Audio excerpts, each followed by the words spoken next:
Ginoo ko, tabagi ako. Manang Windel! Alam mong hindi ka makakatakas sa akin, di ba? Kung ako sa'yo, lalabas ka na kung saan ka nagtatago at harapin ako. Manghingi ka ng tawad. Baka sakaling hindi kita parusahan. Tabang. Dili na ako. Nandito ka lang pala, Mana. Pinapahirapan mo pa ako. Ma'am! Pasayno ako. Mapatawarin mo ako. Ayoko na po. Aalis na ako. Sinong may sabi sa'yong may karapatan kang umalis sa pamamahay ko? Akin ka! Pagmamay-ari kita! Ilang taon na po ako nagtatrabaho, ma'am. Babayad na ako sa mga utang na po.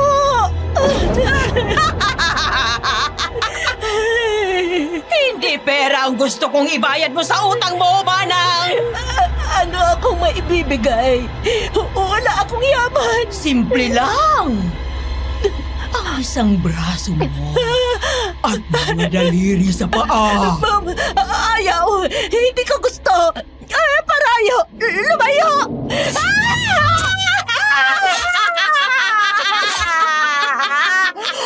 Tabang! Tabang!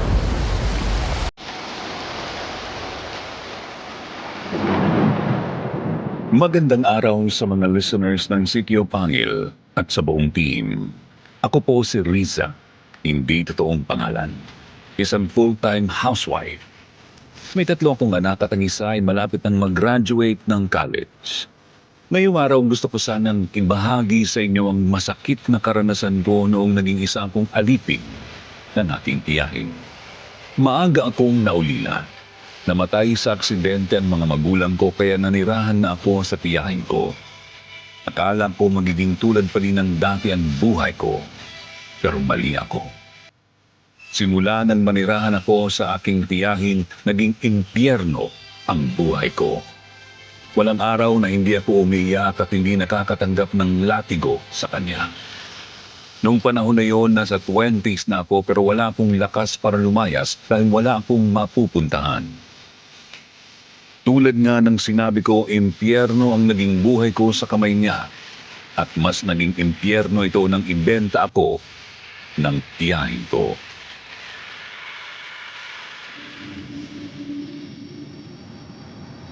Riza! Ano itong iniwan mong dumi sa lababo?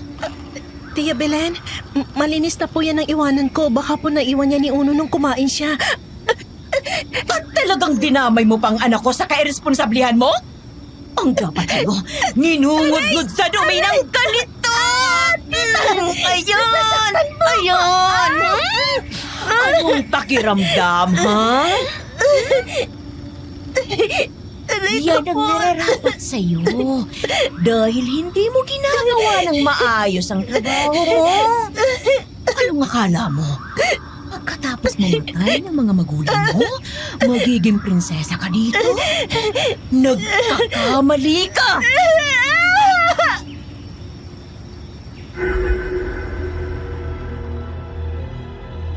Mas lalo akong nginudngod ni Tia Belen sa lababo. Hindi niya pinakinggan ang mga daing at iyak ko. Nararamdaman ko na ang lasang kalawang kong dugo sa labi pero hindi pa din siya humihinto. Biglang tinawag siya ng anak niya kaya napahinto siya.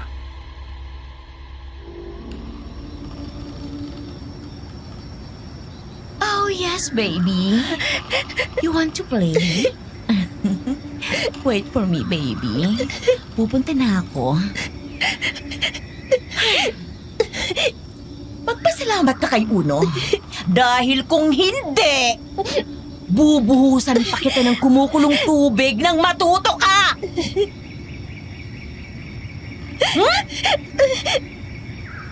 Bakit? Bakit ako nakakaranas ng ganito? Hindi ko naman kasalanan kung bakit na-aksidente sila mama at papa. Ba't niya ako tinatrato ng ganito?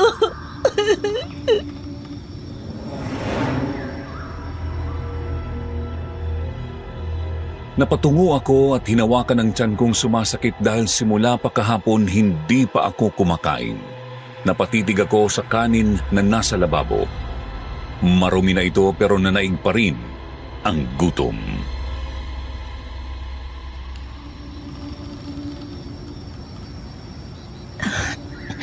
Hindi naman nila to kakain, hindi ba? Gutom na talaga ako. Risa! Nakalingat lang ako, nagnanakaw ka na ng pagkain? Tia, hindi po. Nandito na po sa hugasan ang kinakain ko. Gutom na ako, tita. At akala mo maniniwala ako sa'yo? Nako, mabuti nilang talaga, lalayas ka na dito. Ipapadala na kita sa Surigao. Po? Anong gagawin ko doon, tia? Anong gagawin? Eh di itatapon na kita doon. Binenta na kita para naman may makuha akong pera sa'yo. Ilang taon na kaya kitang pinapakain, tapos wala pa din ako nakukuha ni Singkong Duleng. Anong binenta, tia? Tia, wag po. Promise po gagawin ko ng lahat ng utos nyo. Hindi na ako matutulog matapos lang ang lahat ng utos nyo. Huwag niyo lang ako ilayo sa inyo, tia. Walang silbi ang pagmamakaawa mo. Wala ka ng silbi sa bahay ko, kaya kailangan na kitang inispatsa. Tia, wag po. Wag po, tia.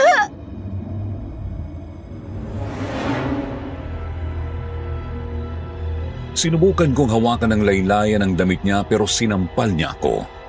Dahil sa lakas noon, napatingin ako sa gilid. Tumulo ang luha ko ng sunod-sunod. Ramdam ko ang pamamanhid ng pisngi ko dahil sa lakas ng sampal niya. Akala ko isa lang yun pero inulit pa niya. Paulit-ulit niya akong sinampal hanggang makontento siya. Wala akong nagawa kundi impit na dumaing.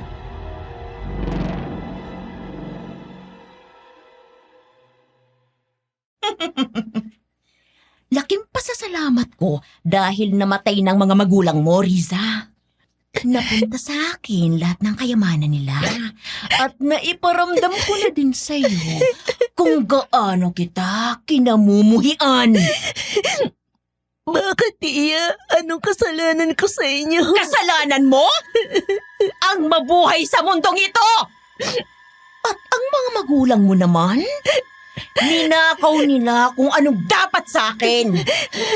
Wala silang ginawa, kundi ipamukha sa akin na hanggang ngayon, anino lang nila ako.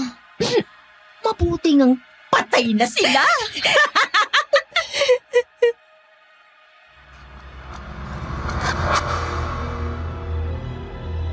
Tumingin ulit siya sa akin at hinila ang baba ko. Ramdam ko ang pagbaon ng kuko niya dito. Ngumiti siya.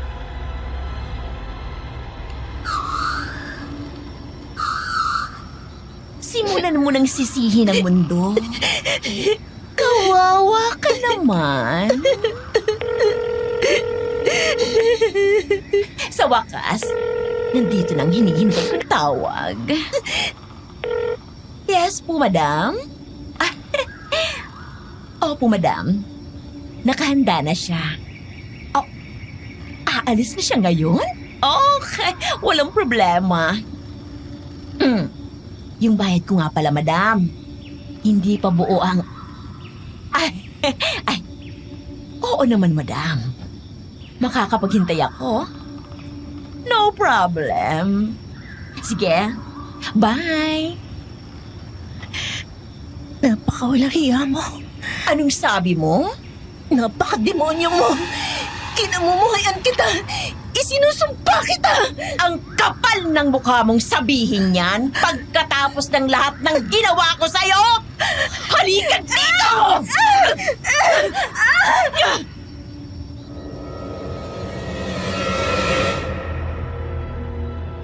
Nakita kong kinuha niya ang latigong palagi niyang ginagamit para parusahan ako.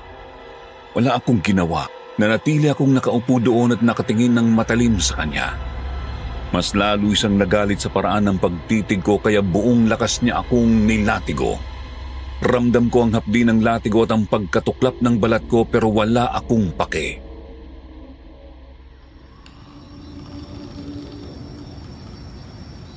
Walang modo! Maduming dalaga! Sa lupa ka lang nababagay, tandaan mo! Habang buhay kang magiging katulong! Tingnan lang natin kung makatagal ka sa pinagbentahan ko sa'yo! Alam mo bang di silang nagpapalit ng katulong? At lahat ng katulong nila nawawala! Excited na akong mabalitaan kang nawawala. Hayop ka! Hayop! Anong sabi mo? Sino yan? Sino yan? Dito ba nakatira si Risa? Ako ang susundo sa kanya. Nandito na? Napakabilis mo naman.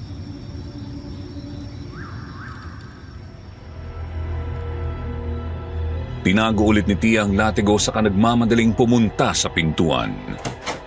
Bumungad sa kanyang matandang lalaki.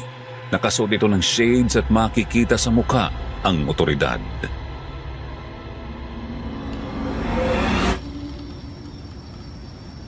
Akala ko sinabi mong nakahanda na siya. Nandito ng pamangkin ko. Nag-aayos lang. Akala ko sinabi mong nakahanda na siya. Ay, oo! Risa! Lumapit ka nga dito.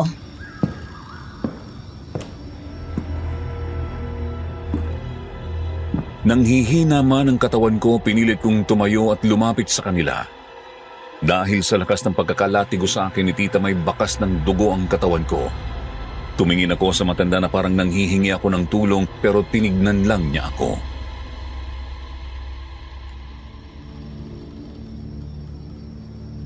Eto ang perang kulang. Halika na, Iya. Maraming salamat po.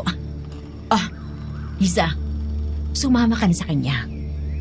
Napakaraming pera. Mayaman na ulit ako. Nakahanda ng sasakyan natin. Wala ka nang isipin pa. Opo. Manong, nagmamakaawa ako. Tulungan niyo ako. Ayoko pumunta sa lugar kung saan niyo ako dadalhin. Binenta ka na kay Madam. Di mo ba alam na hindi ka na makakaalis kung hindi niya sinasabi? Pero hindi po ako pumayag. Kung ako sa'yo, sumakay ka na lang sa kotse, Iha. Wala akong panahon sa drama mo.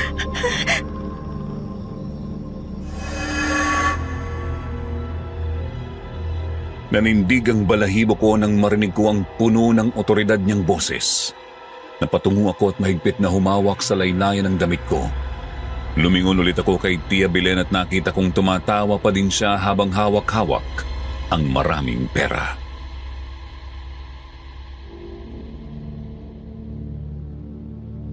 Diyos na lang ang bahala sa inyo. May debit ka ditong pamalit. Puno ng mansang suot mo. Maraming salamat po. Sabihin mo sa akin kung tapos ka na. Opo. Ano po pangalan niyo? Hindi mo na kailangan malaman. Tapos ka na?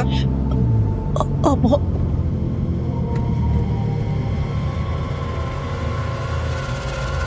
Tumingin siya sa akin gamit ang front mirror bago may iniabot sa aking bottled water. Kunot-noo kong tinignan ang ibinigay niya.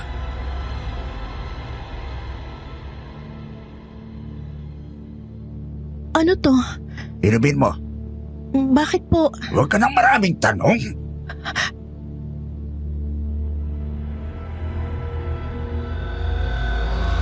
Napahawak ako sa dibdib ko dahil sa lakas ng sigaw niya. Nanginginig ang kamay kong inabot yon at ininom ang tubig. Nakakailang lunok pa lang ako, bigla kong naramdaman na parang nahihilo ako. Aabutin ko na sana ang balikat ng matanda para manghingi ng tulong nang tuluyan akong mawalan ng malay.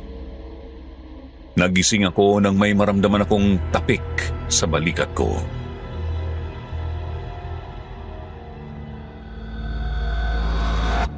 Lumabas ka na. Nandito na tayo. Bakit? Ang sakit ng ulo ko. Ang dami mo namang tanong. Lumabas ka na. Opo, sorry po. Huwag ka na magtitingin. Pumasok ka na. Sasalubungin ka ni Ma'am Islo. Sige po. Palagi mong tatandaan, nakatulong ka lang. Huwag kang gagawa ng ikapapahamak mo lang din.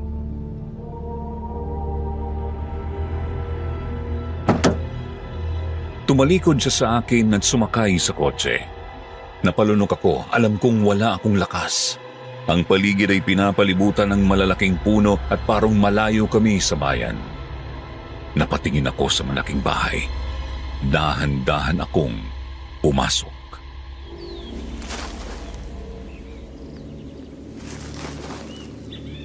Napakalaking bahay. Kaya pala kaya niyang bumili ng tao. Marami din siyang katulong pero bakit parang may kakaiba? Ang tatamlay nila at totoo bang sinabi ni Tia? Iha? Madam, sorry po. Hindi ko alam nandito na pala kayo sa harapan ko. Walang problema, Iha. Ikaw ba si Risa? Opo. Magandang hapon po, Madam. Islo? Tawagin mo akong Madam Islo. Opo, Madam Islo. Pumasok ka. Kumain ka na ba? Hindi pa po eh. Kahapon pa po ako hindi kumakain. Nako. Kung kaya naman pala napakapayat mo. Manang Yolanda, ipaghanda mo kami ng pagkain. May 5 minuto ka para gawin ang utos ko.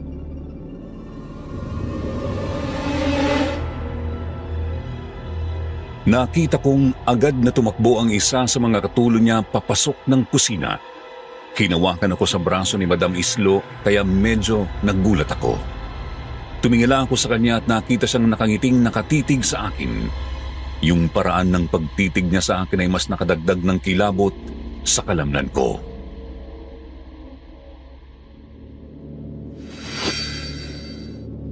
Napakaganda mong dilag, Risa. Kahit napakadami mong sugat sa katawan. Maraming salamat po. Ilang taon ka na ba? 23 years old na po. Ang bata mo pa. Nandito na palang pagkain natin. Maraming salamat, Manang Yolanda.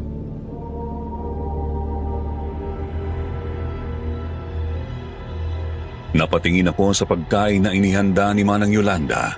Napansin kong parang may dugo pa ang karning niluto niya.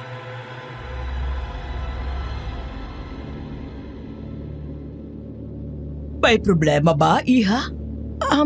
Wala po. Napansin ko may dugo pa itong karne. Dugo? Mas masarap kainin yan kahit may dugo pa. Tikman mo, Iha. Sige po. Maraming salamat po, Madam Islo. Kumusta? Nagustuhan mo ba?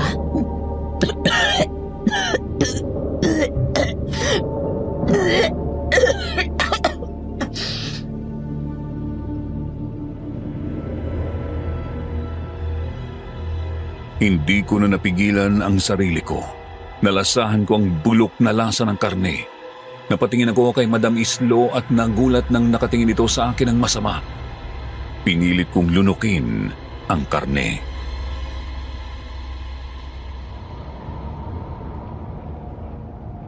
Sorry po, ma'am. Hindi lang po ako sanay sa ganitong pagkain. Napansin ko nga.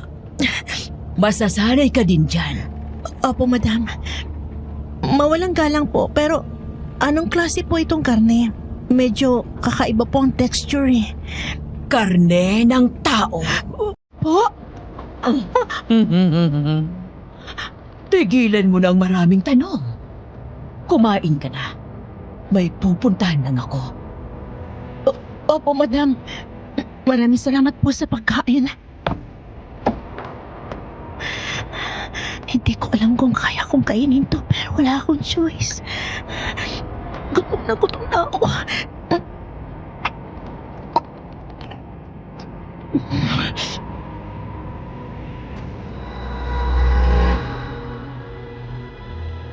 Sa kaliwa ko may nakita akong may isang lalaki na nakatingin sa akin. Ang mga mata nito'y maiitim na parabang matagal nang hindi natutulog. Ngumiti ako.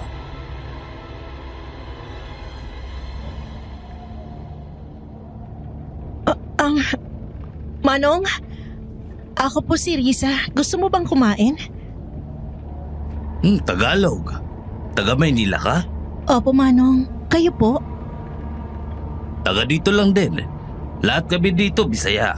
Pero alam ko din magtagalog dahil taga Maynila ang asawa ko. Talaga po? Ako po si Risa. Kumain na kayo? Ako si Edwin. Ayos lang ako. Eto. May kamote akong naitago dito. Alam kong hindi ka sanay kumain ng hilaw na karne. Hilaw po? Kaya pala, bakit hilaw ang pinapakain ni Madam? Itigil mo ang kakatanong. Kunin mo na lang to at huwag mong ipapakita kay Madam.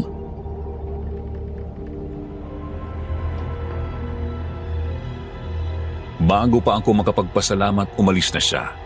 Tinignan ko ang kamoteng ibinigay niya. Mabilis kong kinain ito. Napapikit ako sa sarap at parang ito pa lang ang maayos na nakain ko.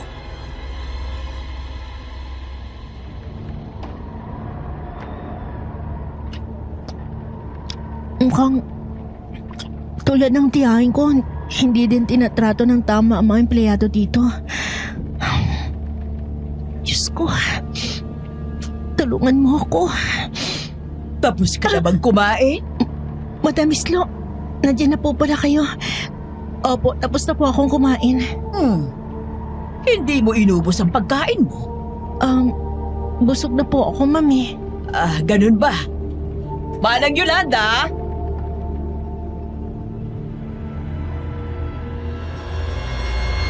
Nanginginig na lumapit si Manang Yolanda at tumingin sa amin.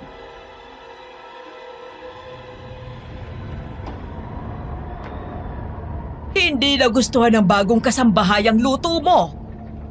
Anong magandang gawin dyan?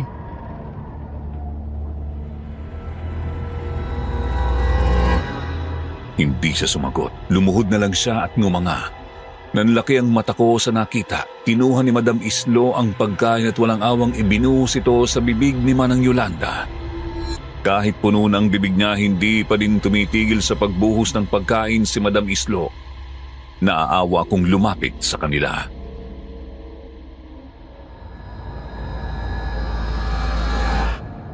Madam Islo, kasalanan ko po. Patawarin niyo ako dahil hindi ko naubos yung pagkain. Talaga? Ikaw ang may kasalanan. Pwes, gusto mo bang ikaw ang kumain ng mga natapo na karne sa sahig? Po, Hindi mo ba narinig? narinig po, Madam.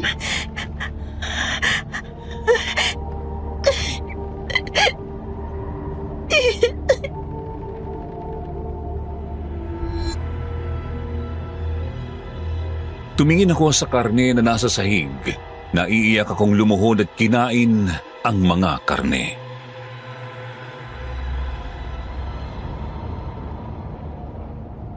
No! Eat it with your mouth! Opo, Madam.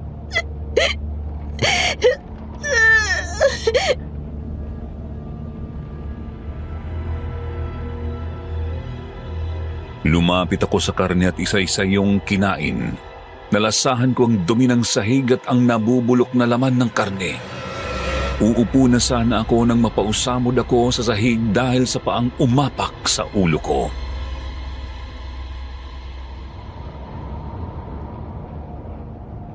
Madam Islo. Dapat mo nang malaman ang batas ng bahay ko. Una, huwag kang gigitna sa lahat ng ginagawa ko. Wala kang karapatan. Pangalawa, ayoko ng tanong. At pangatlo, ako lang ang may karapatan sa katawan mo. Naiintindihan mo? Opo, Madam. Patawarin niyo ako. Sorry po. Mabuti naman. Tumayo ka. Pati ikaw, Manang Yolanda. Maglinis ka ng CR Manang Yolanda at ikaw naman, Riza, linisin mo ang kwartong niyan. Opo, masusunod, madam.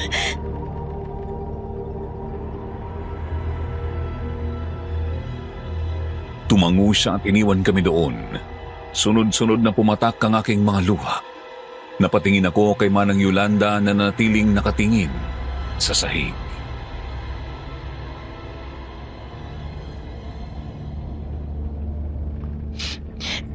Manang Yolanda, hindi ko na po kaya dito. Ayoko na maging kasambahay at paulit-ulit maltratuhin.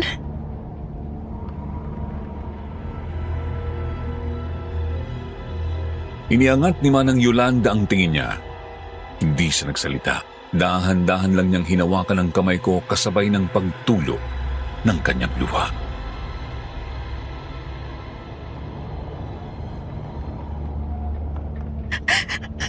Ayoko na po. Tulungan niyo ako.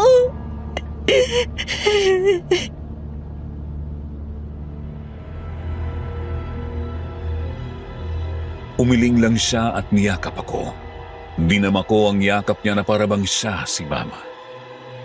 Hindi nagtagal kumalas siya sa pagkakayakap at sinenyasan ako na maglinis na. Tumango ako at pumunta sa kwarto. Pagkabukas ko ng pinto agad na bumungad sa akin ang masangsang na amoy.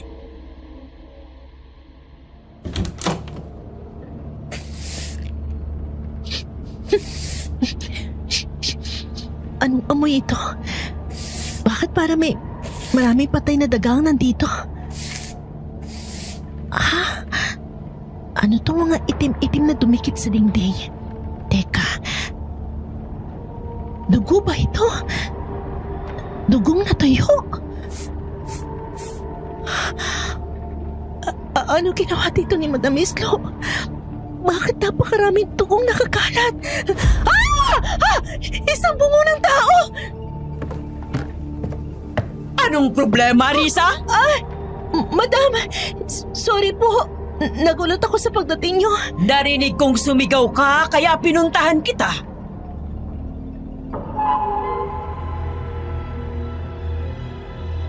Nanginginig akong tumingin sa kanya. Ang boses niya ay malumanay pero puno pa din ng otoridad.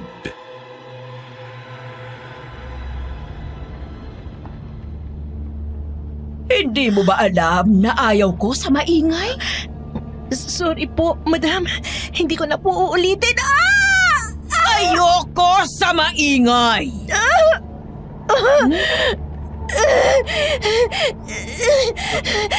Aray ko.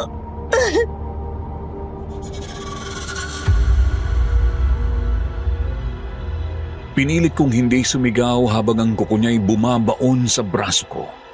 Napapikit ako dahil parang nababali na ang buto ko sa braso.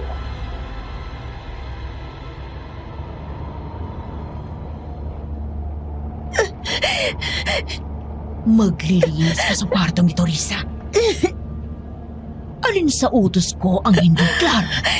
Klaro po, madam. Sorry po. Hindi na po maulit. Aray! Huwag mo kong punuin, Risa. Dahil hindi mo magugustuhan kung magalit ako. Opo, sorry po. Sorry po.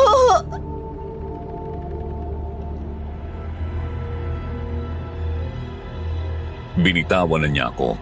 Nanghihina akong napaupo. Nanginginig ang mga kamay ko. Hindi ko alam kung guni-guni ko lang pero nakita kong biglang naging pula ang kanyang mga mata.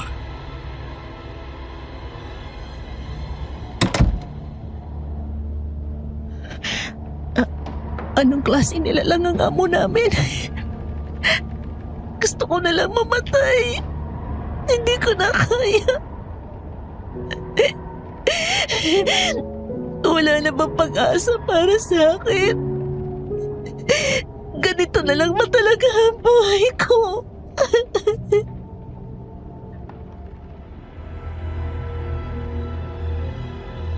Napatitig ako sa braso kong may sugat na at pasa. Napakagatlabi na lang ako at ipinagpatuloy ang paglilinis sa bahay. Napatitig ako sa 3 bungo na nasa sahig.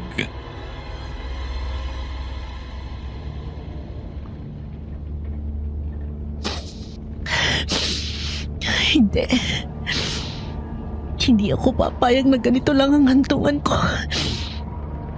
Kung mamamatay na lang din ako dito, dapat alam kong lumaban ako. Oras na para kumain. Umalis si Madam. Talaga po. Alam ko ang nasa isip mo, Iha. Hindi ka makakatakas sa bahay na to. Po, pero wala siya dito. Magandang tiyempo para umalis. Sa tingin mo, kung alam kong posible yan, bakit nandirito pa rin ako?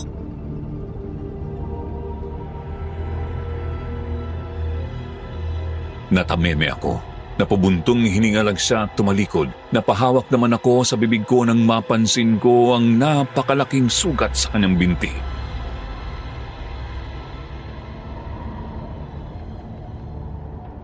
Kung ayaw mong magutom, sumunod ka sa akin.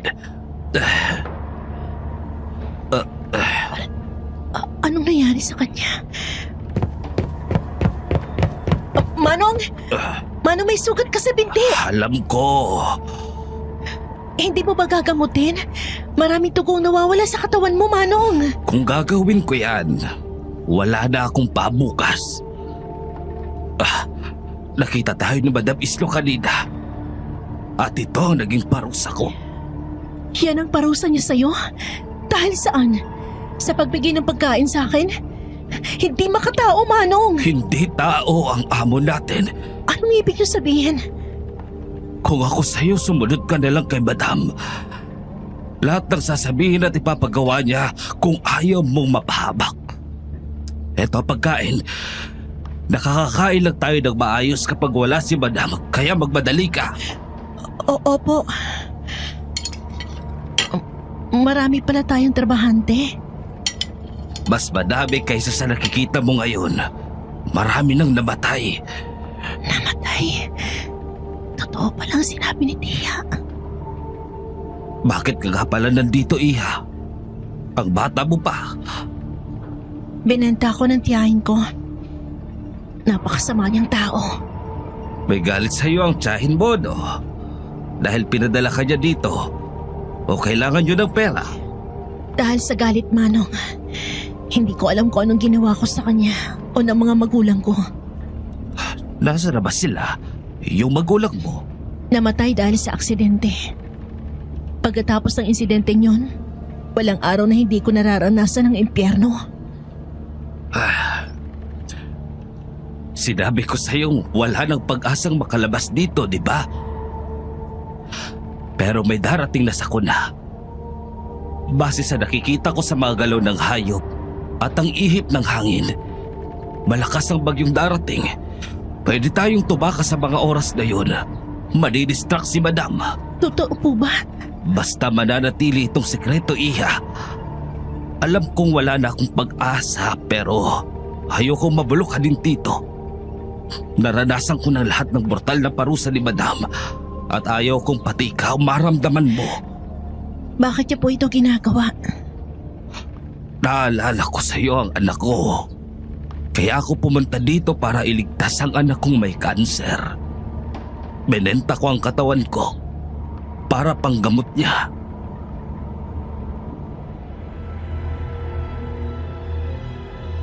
Naawa ko sa sinabi ni Manong Edwin. Nakikita ko sa mga mata niya ang lungkot.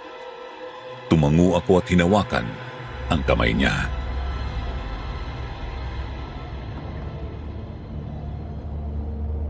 Hindi ako papayag na hindi ka kasama, Manong. Sasama ka sa akin. Maraming salamat, Iha.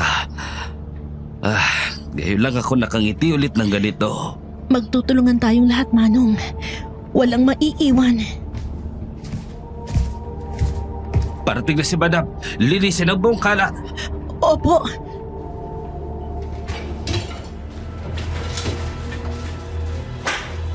Nagkagulo ang paligid. Lahat naglilinis ng kanya-kanyang pinagkainan. Nang bumukas ang pintuan, tumakbo kaming lahat sa kung saan kami niya nakitang naglilinis.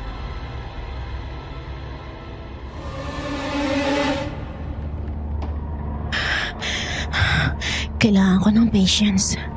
Kapag dumating ang bagyo, makakaalis na din ako dito.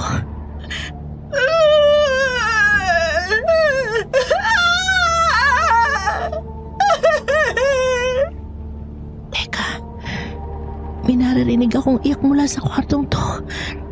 Anong mayroon? May tao ba dyan? Okay ka lang po ba?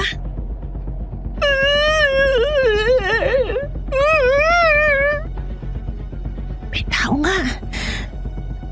Pero ang sangsang ng amoy ng kwarto.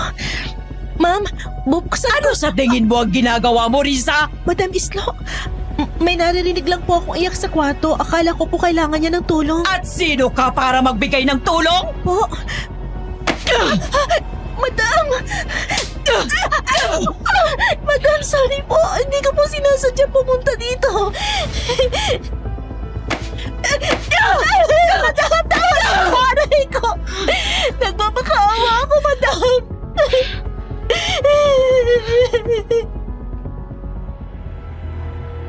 Hindi siya nakinig. Sinampal niya ako ng paulit-ulit hanggang sa dumugo ang labi ko.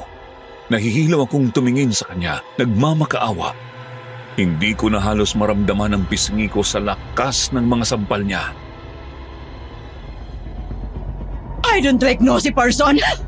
Masyado mong pinapakulo ang dugo ko! Madam, sorry po. Hindi na po mauulit. Patawarin niyo. Sorry? Halika dito! Ganito ka dapat manghingi ng tawad! Ganito!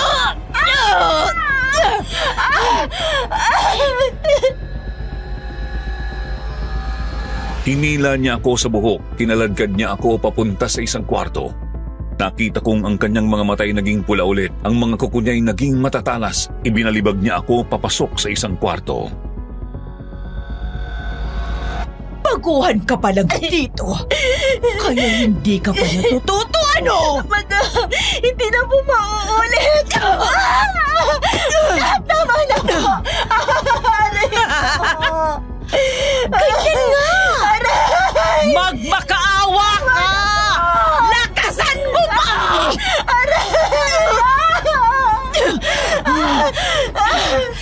Subukan mo ulit pumunta sa kwartong yon! Hindi lang ito ang gagawin ko sa'yo! Panginoon ko.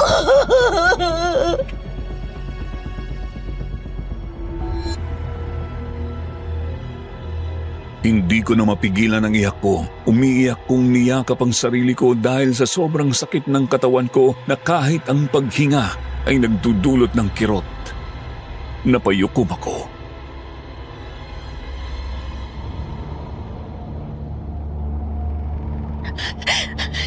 Aalis ako dito. Hindi ako papayag na manirahan at mamatay sa bahay na ito.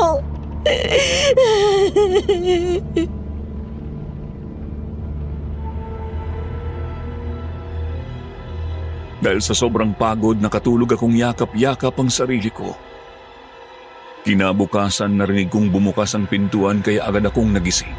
Nanginginig ang katawan ko nang makitang si Madam Islo ang pumasok. Nakangiti siya, para bang walang nangyari kagabi.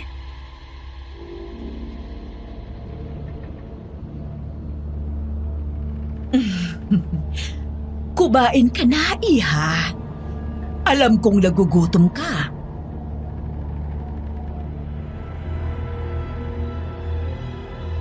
Napatingin ako sa hinanda niyang pagkain, isang karne na may marami ng uod. Gusto kong maduwal pero ayokong gulpihin niya uli ako.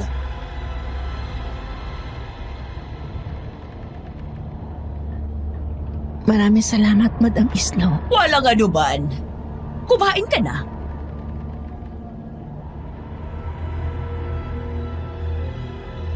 Lumunok ako kasabay ng pagsubo ko sa karne. Ang pait, mabaho at nakakaduhal ang lasa pero pinilit kong lunukin ang lahat ng iyon. Ramdam ko din ang paggalaw ng uod sa bibig ko pero ipinakita kong nasasarapan ako.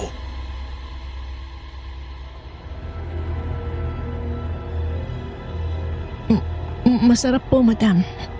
Maraming salamat po. Mabuti naman. Sige, iha. Mamaya pumunta ka sa kusina. Doon ka maglinis, ha? Opo, Madam. Ganyan nga. Maging masunurin ka tulad ng isang tuta.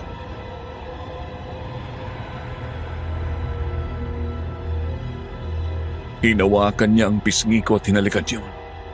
Pagkatapos tumayo na siya at umalis, doon ako napahugot ng malalim na hininga.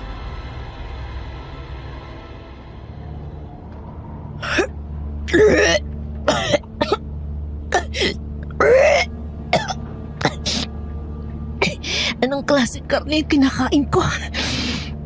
Ang sabi ni Manong Edwin, hindi tao si Madam Islo. Posible bang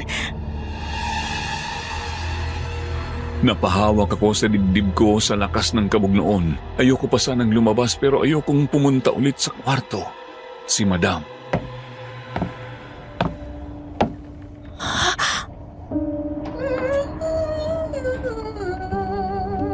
Madam, anong ginagawa niya?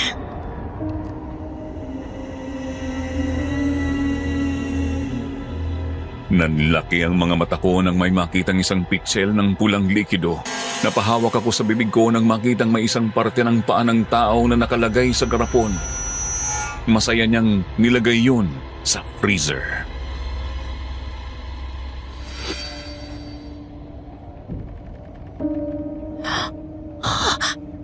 Aswang! Nandyan ka na pala, Riza. Madam, oo po, kararating ko lang po. Alam ko. Maglinis ka na dito. Aalis muna ako. Siguraduhin mong malinis, ha? Opo, madam. Masusunod po.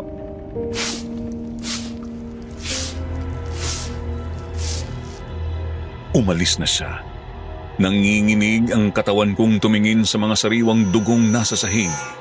Hindi ako makapaniwala na totoo ang nakita ko. Lumapit ako sa ref at binuksan yun.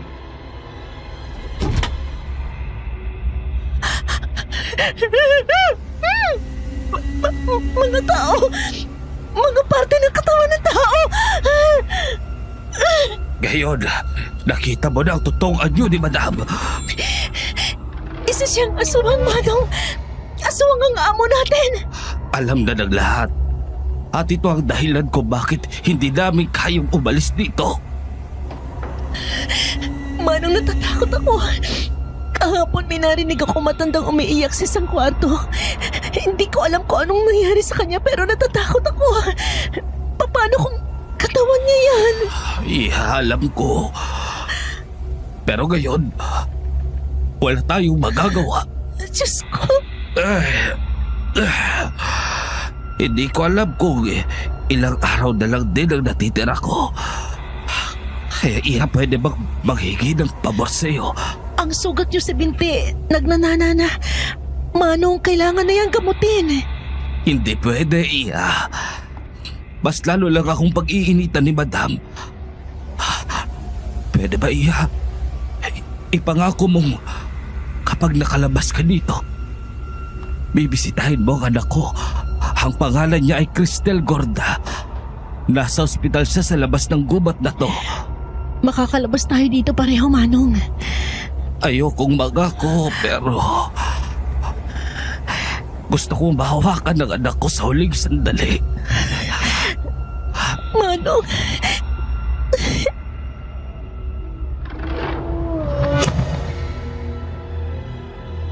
Niyakap ko siya. Ramdam ko ang higpit ng yakap niya sa akin at ang lakas ng tibok ng puso niya. Humiwalay siya sa akin at tinapik ako sa braso.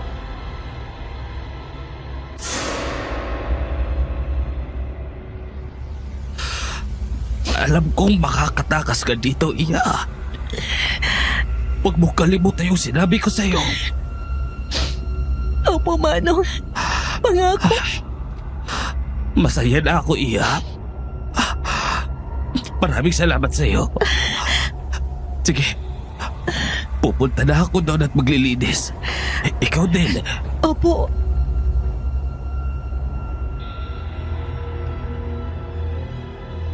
Paika-ika siyang umalis. Nakita kong sobrang itim na ng kanyang sugat sa binti at halatang puno na ng impeksyon. Napayukom ako dahil sa galit. Alam kong wala akong magagawa sa ngayon pero hindi ibig sabihin na hindi ako kikilos.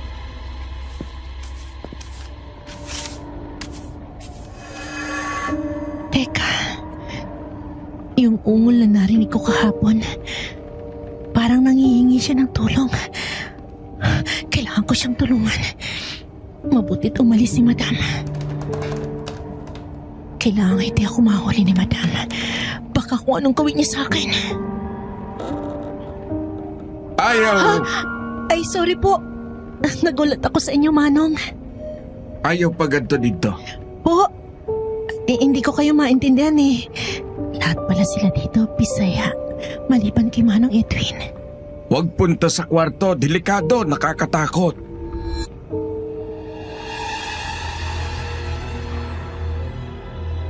Kahit na hindi ko siya masyadong maintindihan, alam kong sinasabi niyang huwag akong pumunta doon dahil delikado. Napabuntong hininga ako at magtatanong sana nang umalis siya at pumunta sa labas.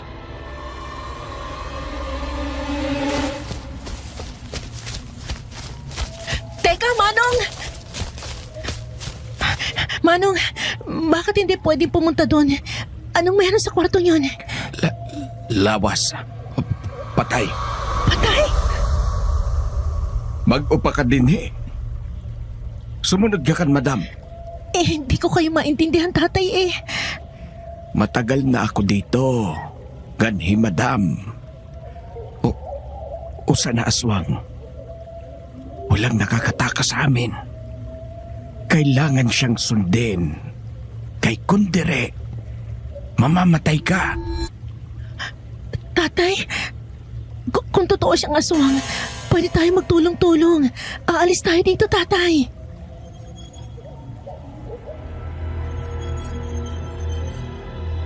Sandali siyang napahinto bago pinagpatuloy ang ginagawa niyang pangunguha ng peste sa halaman.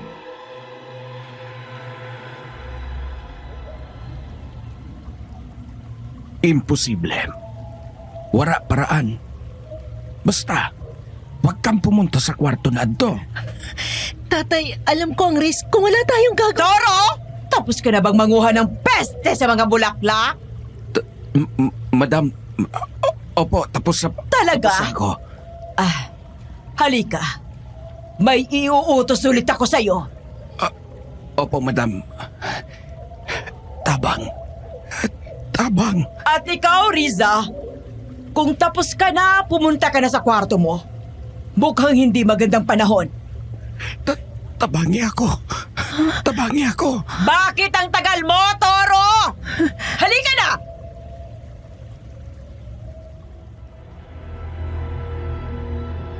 Wala akong nagawa noong hilain ni Islo si tatay papasok. Napatingin ako sa langit. Nagsimulang dumilim ang paligid at ang hangin ay lumalakas na.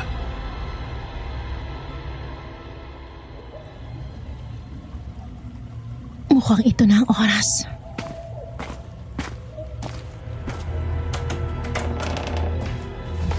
Napahinto ako nang marinig ko ang balita sa radyo. Doon ko nalaman na ang pangalan ng bagyo ay Odette at isa na itong super typhoon. Narinig ko ding posibleng sa amin unang tatama ang mata ng bagyo. Napatingin ako sa labas, mas lalong dumidilim ang paligid na parabang gabi na.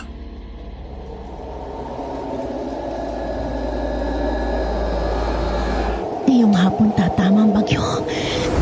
Nasaan na si tatay at si Manong Edwin? Manong Edwin? Manang Yolanda? Paano kung nasa kwarto sila? Kailangan ko silang tulungan. Naputulan na ng kuryente.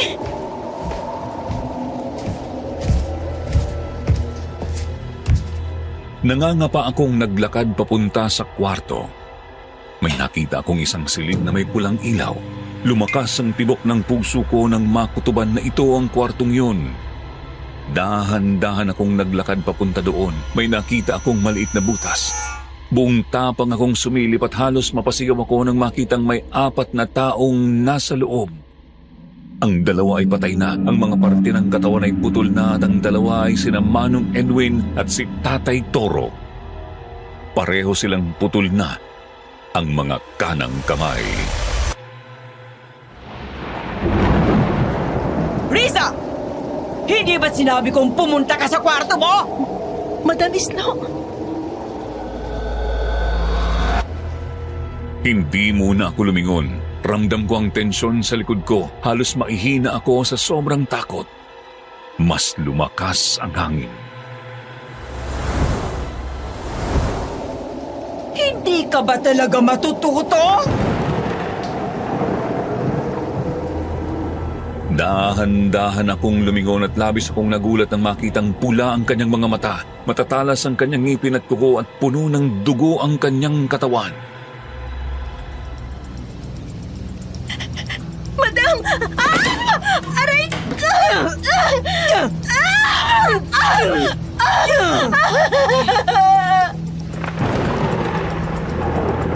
Tatakbo sana ako nang mahawakan niya ang buhok ko. Hinila niya ulit ako papasok sa kwarto at hinihambalos ang katawan ko sa isang cabinet. Napahiyaw ako sa sakit at napahawak sa likod ko.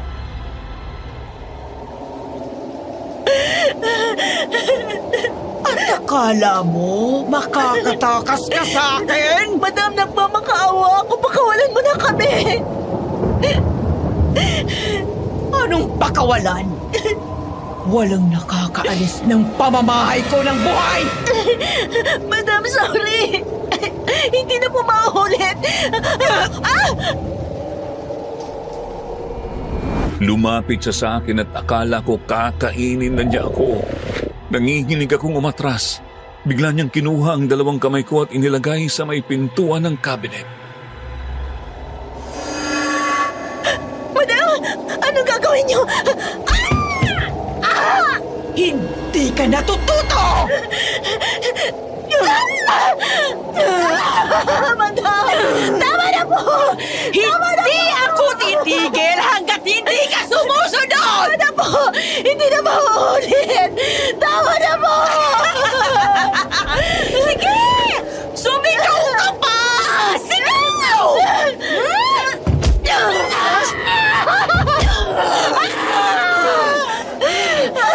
Alam mo na kung anong sunod kong gagawin, Risa! Gagawin mong ulam ang mga daliri mo kung gagawa ka pa ng kinaangayawan ko! Matulog ka na. Nagugutom na ako.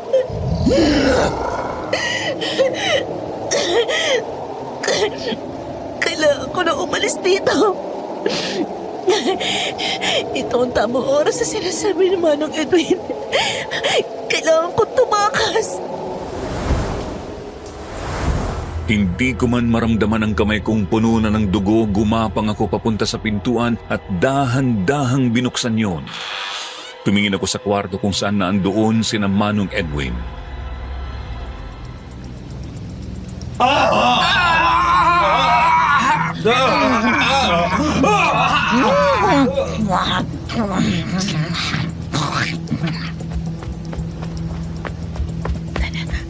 Ano pwede ko magamit dito sa kusina?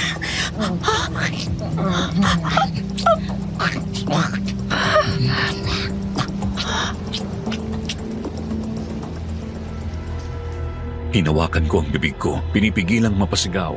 Nakita ko kung paano niya kainin ng buo ang mga lamang loob na dala niya. Tumingin siya sa paligid at nang may marinig siyang kaluskos, agad na pumunta papunta doon. May tao! Isang tanod! Magandang gabi. May narinig akong sigaw.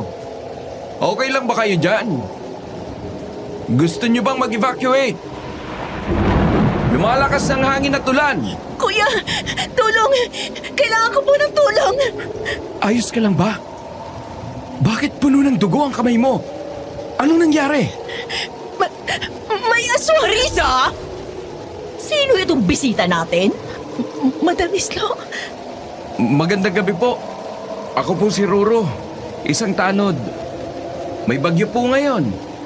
May narinig akong sigaw sa loob ng bahay ninyo. May nangangailangan ba ng tulong? Ayos lang ang lahat! Di ba, Risa?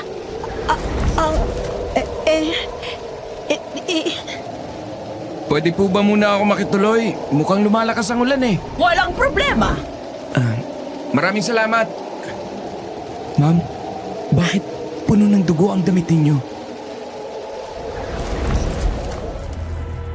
Naguguluhang tumingin siya kay Madam Islo saka sa akin na naiiyak na. Dahan-dahan niyang kinuha ang taser na dala niya. Ma'am, kailangan ninyong lumayo sa dalaga. Kuya, tulong po! Isa siyang aswang!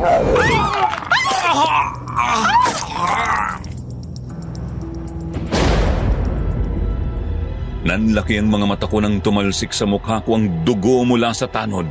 Ang matatalas na kamay ni Madam Islo ay nasa kanyang leeg.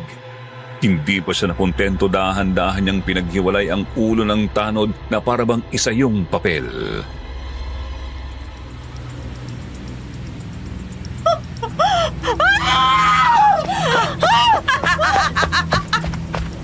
Hindi ka makakatakas sa akin, Riza!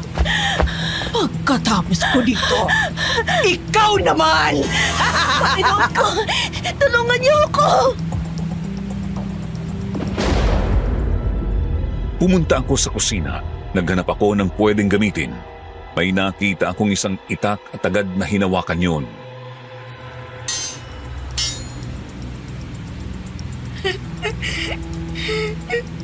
May narinig akong iyak. May tao ba dito? Ate, tulungan niyo po ako.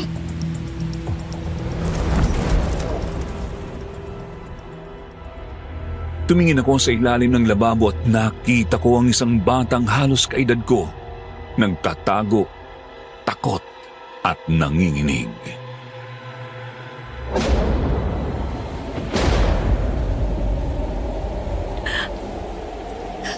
Ayoko na dito. Pinatay ng aswang yung mama ko. Pinatay niya. Shh. Tatakas tayo. Ako si Risa. Tutulungan kitang umalis.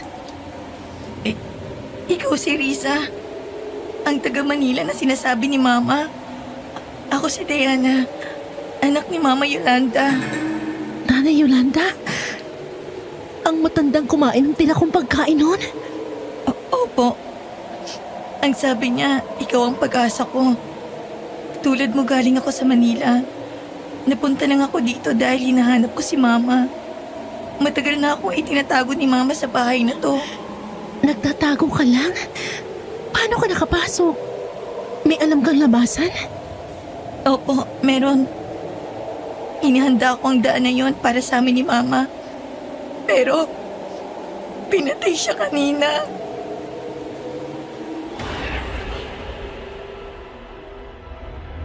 Naiiyak kong niyakap si Diana. Ramdam ko ang galit na namumuo sa puso ko.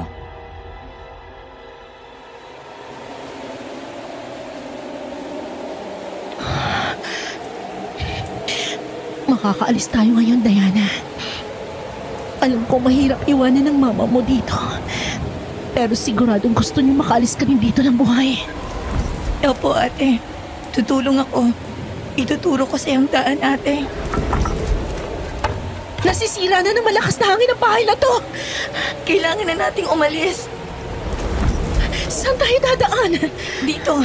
Kailangan nating lumusong sa baha, ate. Sige. Halika. Riza! Nandito na si Madam Islo. Kailangan natin magmadali. Mag-ingat ka, ate. Masyadong malakas ang agos ng tubig.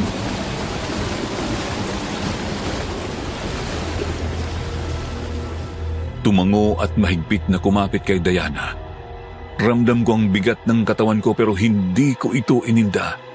Tumingin ako sa likod at nakita kong tumatalon sa mga kahoy na lumutang si Madam Islo. Diana! Yumuko ka! Pero huli na ang lahat. Nahawakan ni Madam Islo si Diana sa braso.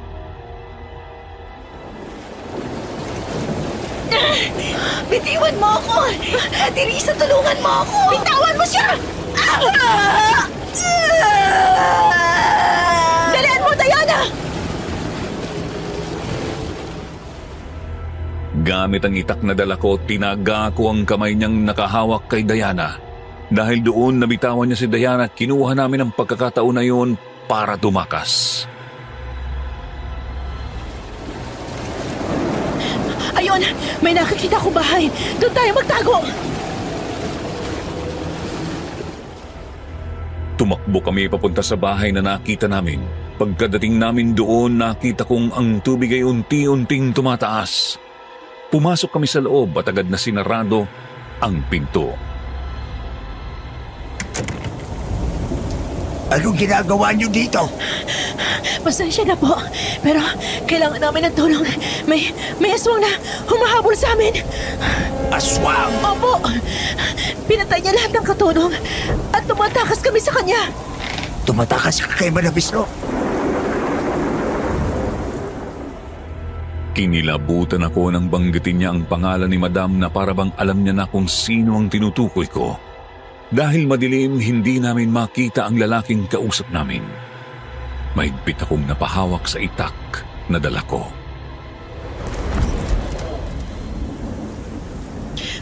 Opo! Isa siyang aswang! O sige, magsiupo muna kayo. Hindi na po. Okay lang kami dito. Ate Risa, kalaban din ba siya? Hindi ko alam, Diana. Pero kailangan natin maging maingat. Kapag sinabi ko magtago ka, magtago ka. Ayaw ninyo ng kabutihang loob ko? Gusto ninyo ng das? Takbo, Diana! Tinulak ko papalayo sa akin si Diana at hinarap ang pagsugod ng lalaki. Napahiga ako dahil sa lakas niya at nabitawan ko ang itak. Tumapat ang mukha niya sa maliit na ilaw at nakita kong siya ang lalaking nagdala sa akin sa bahay ni Madam Islo. Kanang kamay ka pala ni Madam. Hindi lang ka ng kamay. Isang aswang din. Bitawan mo si Ate Risa! Gamit ang itak, tinaga ni Diana ang braso ni Ugto kaya napahiyaw siya. Nawala ang higpit ng hawak sa akin ni Lolo Ugto kaya tinulak ko siya at lumapit kay Diana.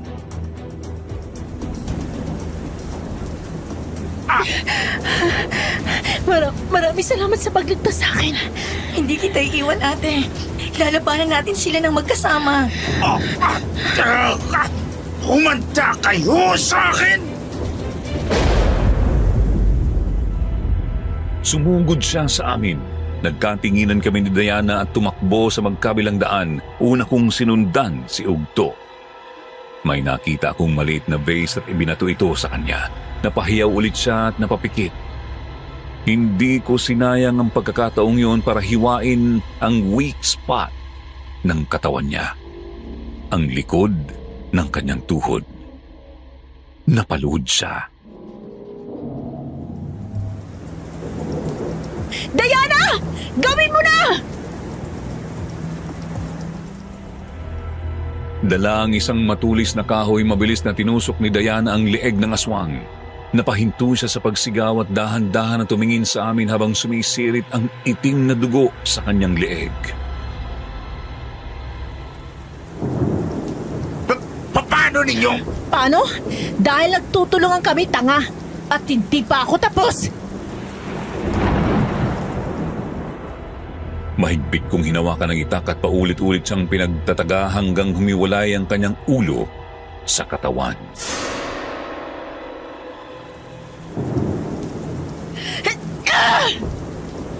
Para yan sa lahat ng ginawa niyo sa mga inosenteng tao. Ate, patay na siya. Napakawalang hiya nila. Napakawalang hiya!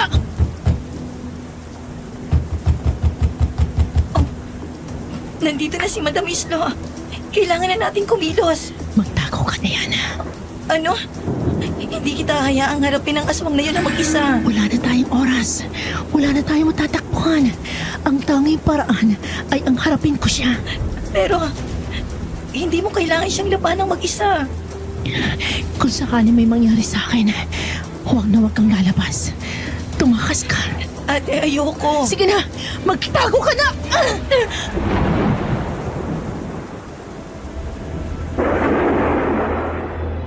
Tinulak ko siya Nakikita ko sa mga mata niya ang pag-aalala at pagtutol sa plano ko.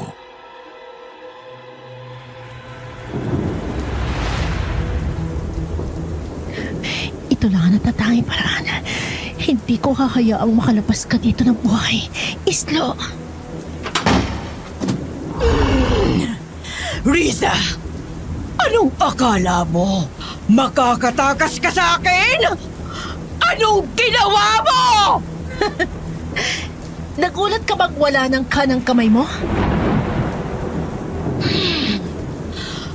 I am losing my patience, Riza! Kung ayaw mong mamatay ka ngayon dito, sumunod ka sa akin pauwi ng bahay! Sa tingin mo matatakot pa ako sa'yo? Kung kailangang magpatayan tayo ngayon, magpapatayan tayo! Ang tigas din ng ulo mo! Katulad ka lang din ng nanay mo! Si Mama, kilala mo siya? Oo! Dahil anak ko siya! Anak mo si Mama? Ay, ibig sabihin nun, lola kita! Hindi! Halos mabitawan ko ang hawak kong itak sa sinabi niya. Nanghihina ang mga tuod kong nakatingin sa kanyang bumabalik sa anyong tao. Kung hindi kita apo, sa tingin mo buhay ka pa ngayon? Matagal na sana kitang hinati-hati ng pira-piraso! Hindi ito maaari. May lahi ako ng aswang. Oo! At ang ina mo lumihis ng daan. Nagpakasal siya sa isang tao at namuhay bilang isang tao. Tinalikuran ng pagiging aswang. Pero magkapatid sila ng tiya ko. Ibig sabihin, anak mo din si Tia Belen? Hindi ko siya anak.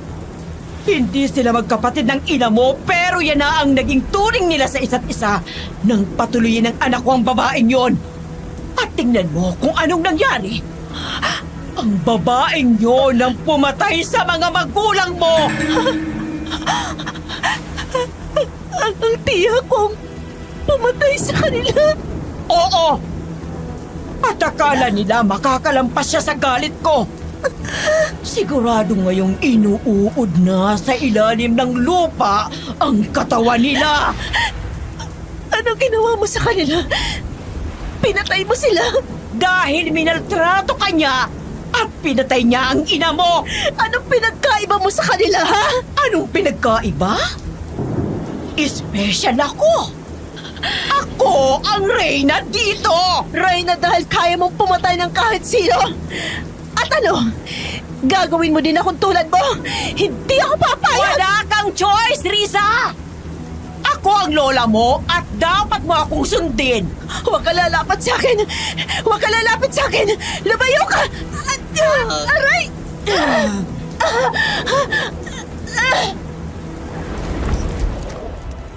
Hinabol niya ako at hinawakan ang kanang kamay kong may hawak na itak. Hinigpitan niya ang pagkakahawak kaya napahiyaw ako sa sakit at nabitawan ang itak. Lahat ng gusto kong gawin sa'yo, gagawin ko. Wala kang karapatan. Hindi ako magiging tulad mo! Magiging katulad kita. Magiging aswang ka. At ikaw ang sunod na mamamahala. Ayoko! Hindi ako papayag!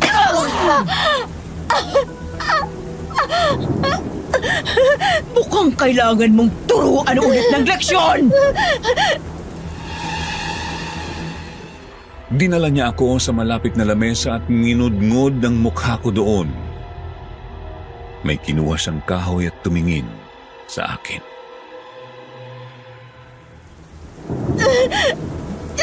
Anong gagawin mo? Ito ang ginagawa ko sa mga suwain.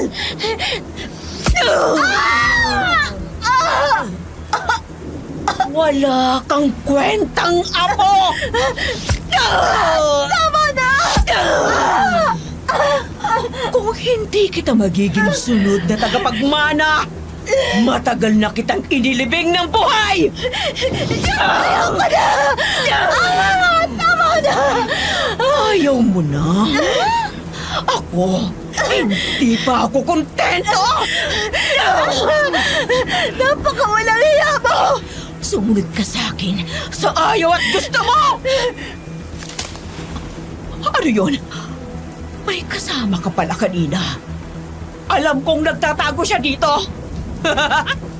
Anong gusto mong paraan ng pagpatay sa kanya? Huwag mo siya gagalawin! Anong akala mo? Mauutusan mo lang ako? Lumabas ka ngayon kung saan ka nagtatago o mamamatay ang kaibigan mo! Wag! Tumakas ka! Huwag kang lalabas! Lalabas ka? O ako ang hahanap sa'yo? Nandito po ako. Diana! Wag! Hindi ko kayang makitang nasasaktan ka para sa akin. Nakita ko din si Mama na namatay at wala man lang akong nagawa. Hindi ko hayaang mangyari ulit yun. Hindi ko alam na may daga palang nakapasok sa pamamahay ko. Anong karapatan mo para pumasok doon ang hindi ko nalalaman? At anong karapatan mong patayin ang mga magulang ko? Binili ko ang nanay mo! Pag-aari ko siya! Wala kang puso. Ang dapat sa'yo mamatay. Naramdaman ko ang higpit ng hawak sa kamay ni Islo. Nag-aalala akong nakatingin kay Diana. Pilit ko siyang sinisenyasan na tumakbo. Pwes! Magsama kayo ng nanay mo ngayon! Wag! Wag mo siya patayin! Papayag ako mag-iisang aswang! Ate Risa, wag. Hindi mo kailangan gawin yan para sa akin. Hindi. Ginagawa ko to para sa lahat ng tao, Diana. Talaga bang tinatanggap mo? Oo. Kung ito lang ang paraan para iligtas ang bata, gagawin ko. Napakahina mo. Marami ka pang dapat matutunan. Pero mukhang ito na ang tamang pagkakataon.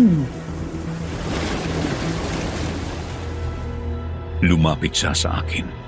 Hinawakan ng braso ko. Ngumanga siya ng napakalaki at nakita kong may lumabas na itim na perlas sa kanyang bibig.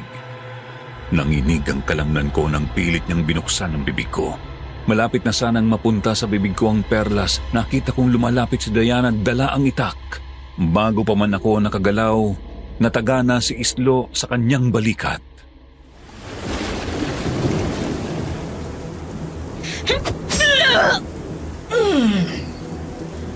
Akala mo ba? Mamamatay ako ng isang taga? Wag! Wag mo siya sasaktan! Ha?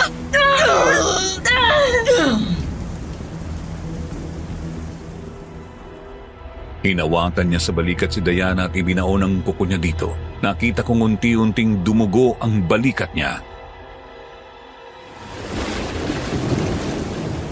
Tama na! Lola Islo, tama na! Isa ka lang maduming tao! Sino ka para tagayin ako? Lola, please! Please, nagmamakaawa ko! Pumapayag na ako! Lubayan mo na si Diana! Binitawan niya si Diana kaya napaupo siya. Napatingin ako sa paligid. Unti-unting nasisira ang kalahating bahay. May nagliliparan ng mga kahoy at mga kagamitan. Mas lalong tumaas na din ang baha. Binubuhay din kita dahil ikaw ang susi para maging ganap na aswang ang apo ko. Anong ibig niyo sabihin? Sa oras na maisalin ko na sa'yo ang perlas, kailangan mo siyang patayin at kainin. Pwede ko naman siyang patayin at kainin. Pero mas masisiyahan ako kung ikaw mismo ang gagawa. Hindi. Hindi ko yan magagawa. Oh! Gusto mo bang ngayon mismo kainin ko ng kaibigan mo? Mamili ka. Ikaw o ako ang papatay sa kanya? Kahit anong piliin mo, mamamatay pa din siya dahil nakatadhana ng mamatay siya! Nayukom ko ang palad ko. Hindi ko alam kung anong gagawin. Napatitig ako kay Diana na namimilipit sa sakit. Naiiyak akong lumapit sa kanya. Diana, I'm sorry. Hindi mo kailangan mag-sorry, Ate Risa. Ginawa mo lahat para tulungan ako. Hindi ka masamang tao. Diana, mayroong papalapit sa atin. Kailangan ko ng oras. Hindi na kita maililigtas. Ayos lang, ate. Hindi ako nagsisising sa'yo magtiwala.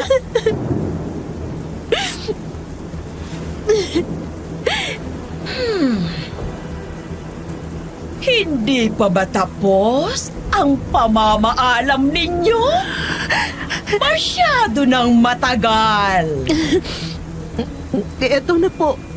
Susundin ko na ang gusto niyo. Mabuti naman! Ayokong naghihintay! Lumapit ka sa akin.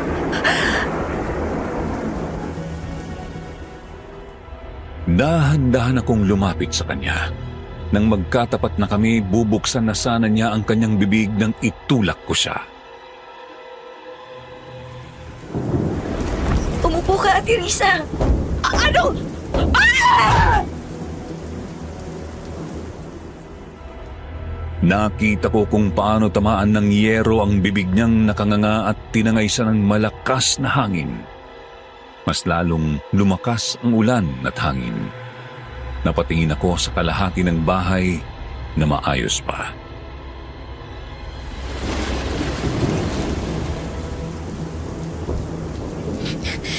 Kailangan na natin pumunta sa itaas. Tumataas ng tubig. Sige, ate. Humawa ka sa kamay ko, Diana. Dito muna tayo. Sa tingin mo, patay ng lola mo. Hindi pa tayo sigurado. Pero sana. Maraming salamat, Ate Risa. Akala ko, papayag ka talagang maging aswang. Hindi ko yun magagawa. Kahit yun ang pinaka-last choice ko. Ayoko maging tulad niya. Napakabuti talaga ng iyong puso. Tama ang mga trabahante ng kwento sa'yo. Ano ibig mo sabihin? Nang dumating ka, para kang isang anghel sa kanila. Kahit alam nilang hindi pa din sila ligtas sa bahay ni Madam. Kapag nakikita nilang mga mata mong puno ng determinasyon, alam nilang ikaw ang pag-asa nila. Pero wala akong ginagawa. Hindi ko pa din sila nailigtas. Pero ikaw ang puputol sa angka ng mga aswang, Ate Risa. At yung bagay na yan, sobrang sapat na para makamit ang ustisya ng mga taong namatay. Hindi pa patay ang lola ko. Anong gagawin natin? Dito ka sa likod ko. Akong bahala sa'yo. Manong Edwin? Sa wakas, nakita ko din kayo.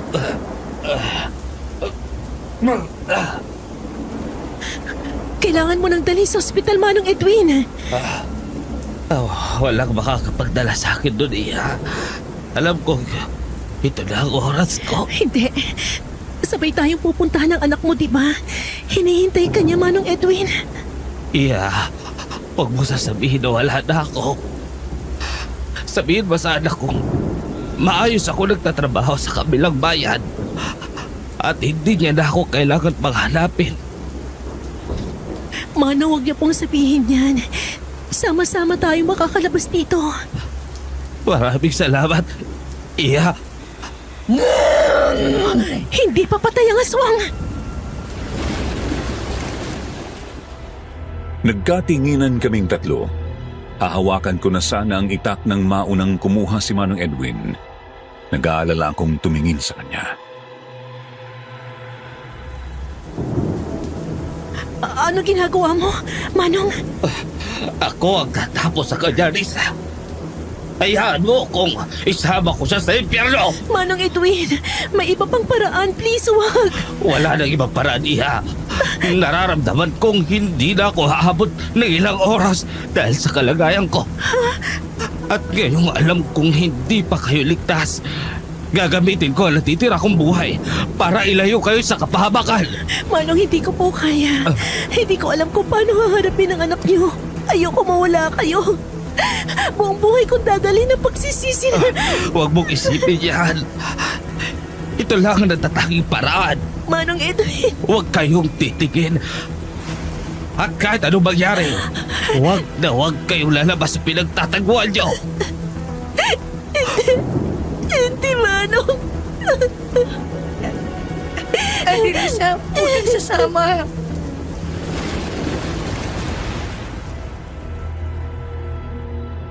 Pinigilan ako ni Diana nang hihina akong napaluhod kasabay ng pagbaba ni Manong Edwin.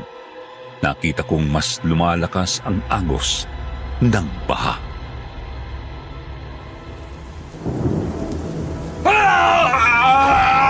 Manong Edwin! Ate Risa! Pumunta ako sa bungad at nakita kong mula sa banyo, hawak na ni Islo si Manong Edwin. Namimilipit ang matanda sa sakit.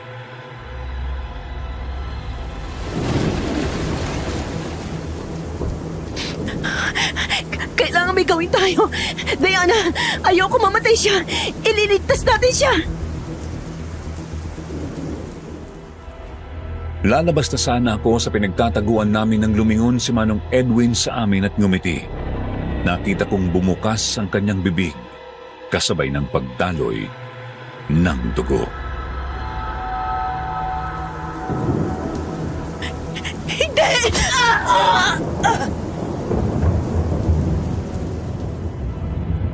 Gamit ang buong lakas, pinagtataga ni Manong Edwin ang lieg ni Islo. Dahil nakapulupot sa katawan niya ang mga kamay ni Islo, inipit niya ito kaya hindi makapalag noong tinataga niya ang aswang. Sabay tayong mamamatay! Wala kang karapatan!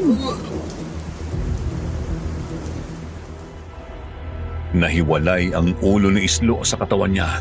Doon lang tumigil si Manong Edwin at sabay silang bumagsak. Napailing ako, hindi pa rin makapaniwala na hindi ko siya nailigtas. Bababa sana ako nang hawakan ako ni Diana. Mas lalong tumataas ang tubig, Ate Risa. Kailangan na natin umalis. Hindi natin siya iiwan. Ate, please. Dahil sa pagmamakaawa niya para akong natauhan, lumingon ako sa kanya at nakitang takot na takot siya. Niyakap ko siya at muling tumingin kina Manong Edwin. Ang katawan nilang dalawa ay dinadala ng malakas na agos ng tubig.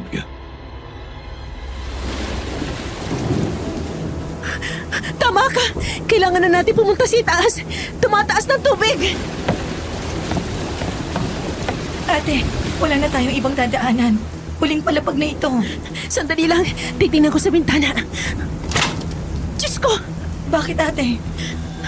Hindi na halos makita ang mga bahay. Kailangan natin pumunta sa bubungan, Diana. Opo, ate. Umaabot na din dito ang tubig. Aalalayan kita papunta sa bubungan. Ikaw munang mauna. Susunod ka, ate, ha? Pangako, sabay tayong makakaligtas. Doon ko siya pinalabas sa may bintana. Inalalayan ko siya hanggang makaakyat siya sa taas. Nang makita kong ayos na ang kalagayan niya, sumunod naman ako. Hahawak na sana ako sa kamay niya nang may mapansin ako. Manong Edwin! Ate Risa, nasan ka na? Nandito si Manong Edwin! Pinuntahan ko ang lumulutang niyang katawan. Nanginginig ang kamay kong tumingin sa kahoy na nakatusok sa kanyang dibdib. Nagpupugay ang mga mata niyang tumingin sa akin.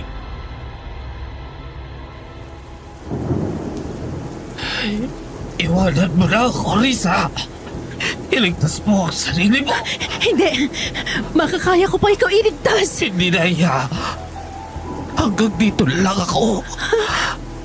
Alalahanin mo ang pangako mo. Opo, Manong Edwin. Gagawin ko po yun. Ngumiti siya at dahan-dahang pumikit. Napaluha ako nang maramdaman kong wala na siyang buhay. Sa huling pagkakataon, niyakap ko siya at dahan-dahang pinautang ang katawan niya sa umagos na tubig.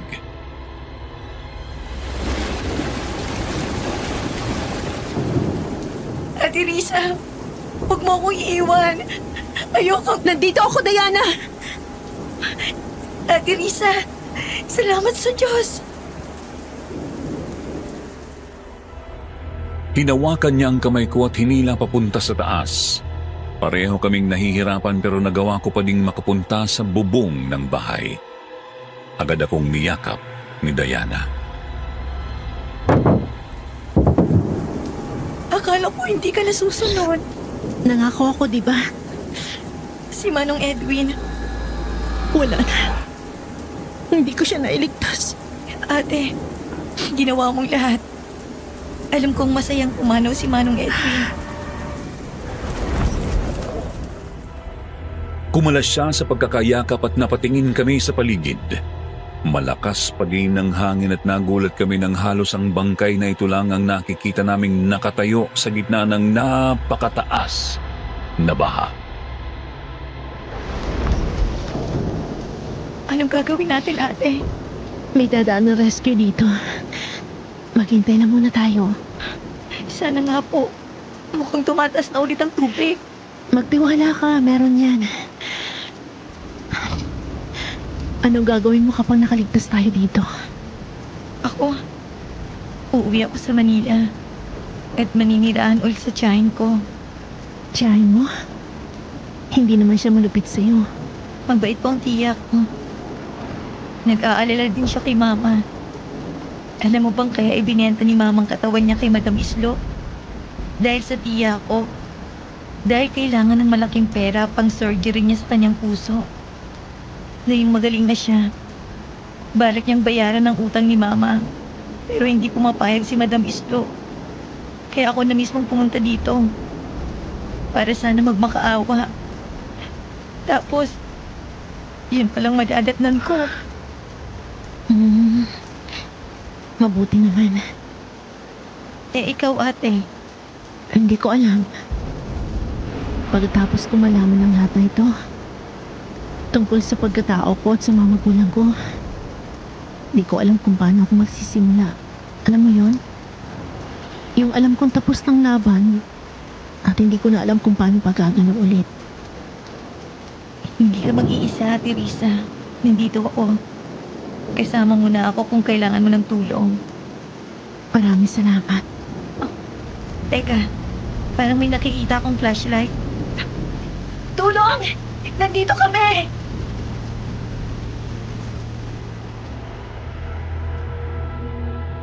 Tumingin ako sa itinuro ni Diana. May isang bangka na papalapit kung nasaan kami. Nabuhayan ako ng todo.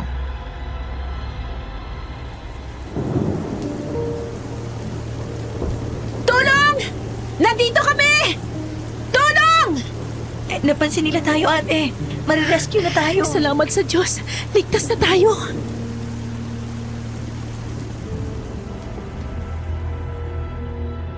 Tumama sa mukha namin ang ilaw mula sa flashlight. Kumaway-kaway kami ni Diana hanggang makalapit na sila sa amin. Buong ingat nila kaming inalalayan habang nagre-report sila ng mga nailigtas nilang tao.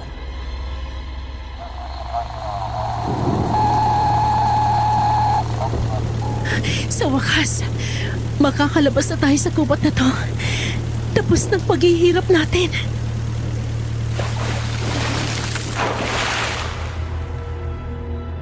Dinala kami ng mga tanod sa evacuation center. Marami doon kumakain habang nag-aasikaso sa mga anak nila at ang iba naman ay umiiyak dahil hindi pa nare-rescue ang pamilya nila.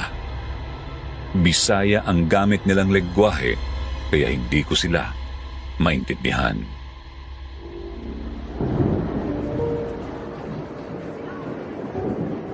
Kumain ka muna, Diana. May sopas silang binibigay. Salamat, ate. Ikaw, hindi ka ba muna magpapatulong sa mga sugat mo? Ayos lang ako. Huwag ka mag-alala. Teka, sigurado ka, ate. Namumutla ka. Ayos lang. Ate! Tulong! Tulungan niyo kami!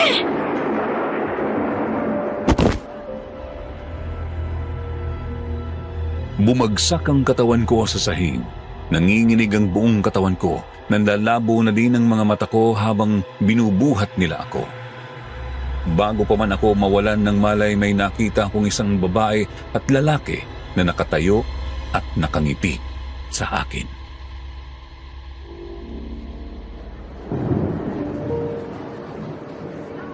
Mama. Papa.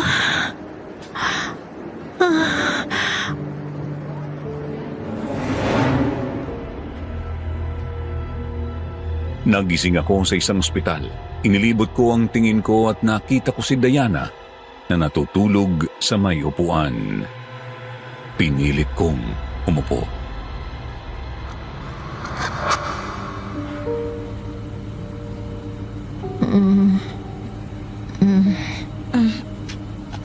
Ate, gising ka na.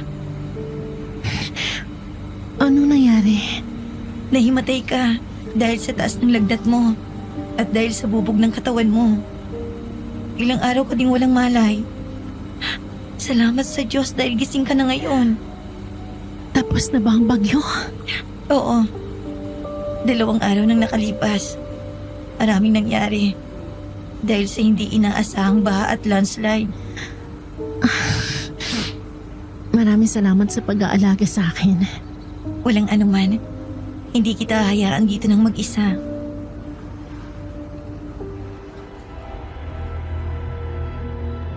Ngumiti ako at tinapik siya sa braso. Pinagmasdan ko siya.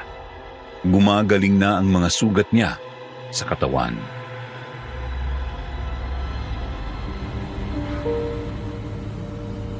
Ayos na ako. Pwede ka nang bumalik sa Manila. Sigurado ka, ate?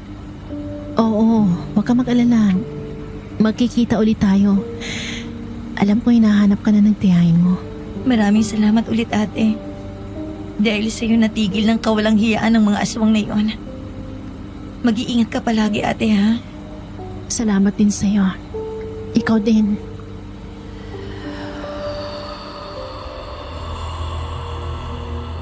Lumipas ang ilang araw, nakalabas na rin ako ng ospital. May natira akong mansanas na bigay ng mga nurse.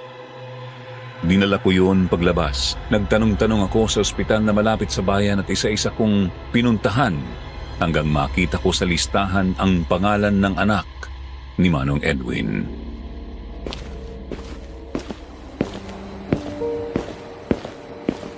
Nandito siya sa room 12. Cristel?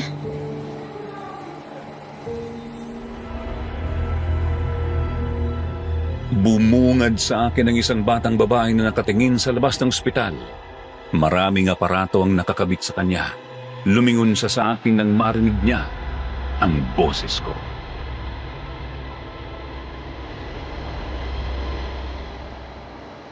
Ikaw ba si Cristel? Kumusta ka na? Ayos ka lang ba? Cristel, ako si Riza. Kaibigan ng papa mo, si Tatay Edwin. Si Papa? Si Papa? Oo, Cristel. Ipinabibigyan niya sa yung mansanas na ito. Dapat daw kainin mo to, ha? Para lumakas ka. Babalik si Papa? Ang ibig mo bang sabihin, babalik ang papa mo? Opo. Cristel, ang sabi ng papa mo, masaya na siya doon sa pinagtatrabahuhan niya. Ang gusto niya, maging masaya ka din. Gusto niya lumaki kang mabait. Bakit wala pa si Papa? Dahil gusto ng papa mo na maging maayos ang kalagayan mo. Gusto niya gumaling ka, kaya nagtatrabaho siya araw-araw. Miss ko na, Hiya.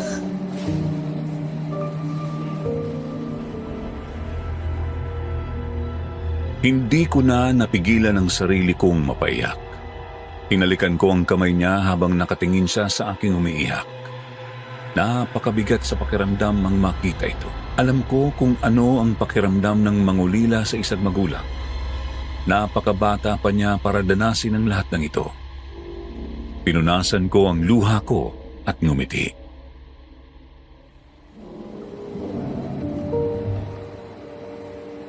Bibisita ang papa mo, Cristel. Basta palagi kang magiging mabait, ha? Magpapagaling at mag-aral ka na mabuti.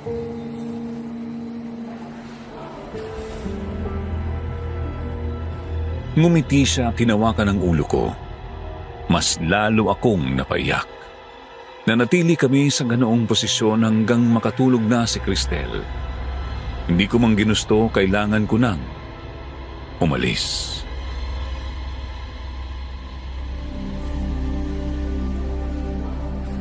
Kailangan ko maghanap ng trabaho at mabuhay. Kahit anong trabaho. Pero hindi na ako magpapaapi ulit. Pagkatapos, uuwi ako sa Manila. Babalik ako.